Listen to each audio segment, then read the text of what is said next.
şikayetleri genel olarak çok horluyorum diye gelen şikayetlere de geldiği zaman hastalar, biz hastaların horlamasını çok değil de biz daha çok uykuda nefes kesilip kesilmemesi bizim için çok daha önemlidir. Uyku apnesi çok daha önemlidir. Basit horlamayla uyku apnesini birbirinden ayırmamız gerekir.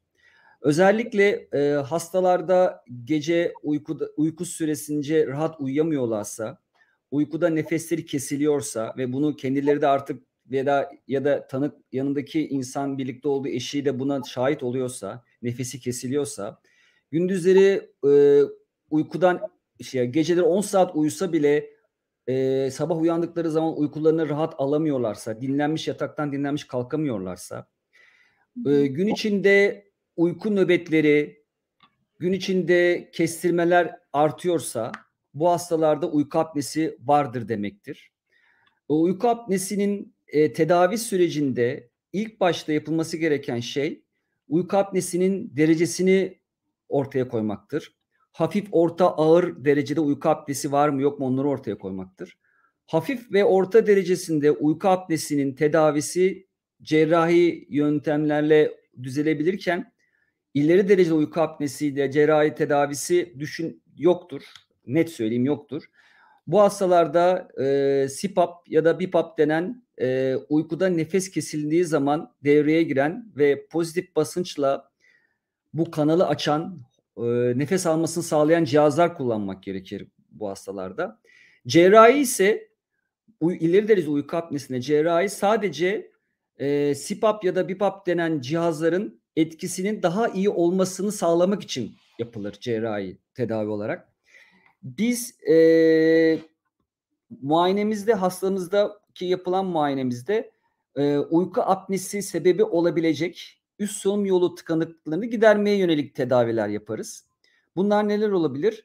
İşte burundan başlarsa burunda bir deviyasyon, yani burun kemik kıkırdak eğriliği, et büyümesi, konka dediğimiz etlerin büyümesi şeklinde olabilir.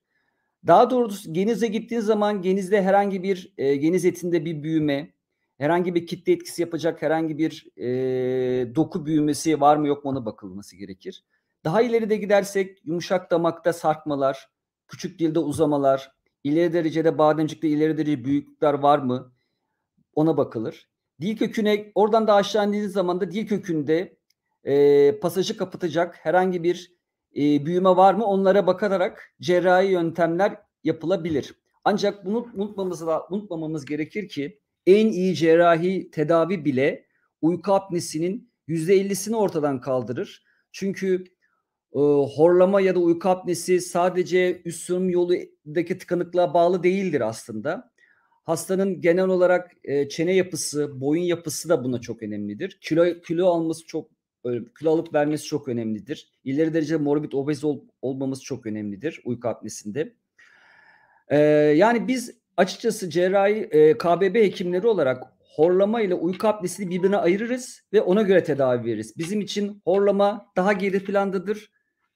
Biz yaptığımız cerrahilerden sonra hastamıza şunu söyleriz. Özellikle horlama cerrahisinde hiçbir zaman biz size tamamen bebek gibi olacaksınız, horlamanız tamamen geçecek, bunun garantisini vermiyoruz diyoruz cerrahide. Mutlaka iyi olacaksınız ama mutlaka arada horlayabilirsiniz. Çünkü horlamak sadece üst solunum yolundaki tıkanıklığa bağlı değildir. Yani birkaç gündür mesela uyuyamıyorsunuzdur, sıkıntı, stresiniz vardır, o gece horlarsınız. Sigara, alkol kullanıyorsunuzdur ileri derecede, horlarsınız. Çok yorgunsunuz, çok yoğun çalışmışsınızdır, derin uykudasınız, horlarsınız. Yatış pozisyonunuza bağlı horlarsınız. Anlatabildim mi? Yani horlamakla uyku apnesini ayırt ederiz ve biz daha çok tedavimizi uyku apnesi üzerine devam ettiririz.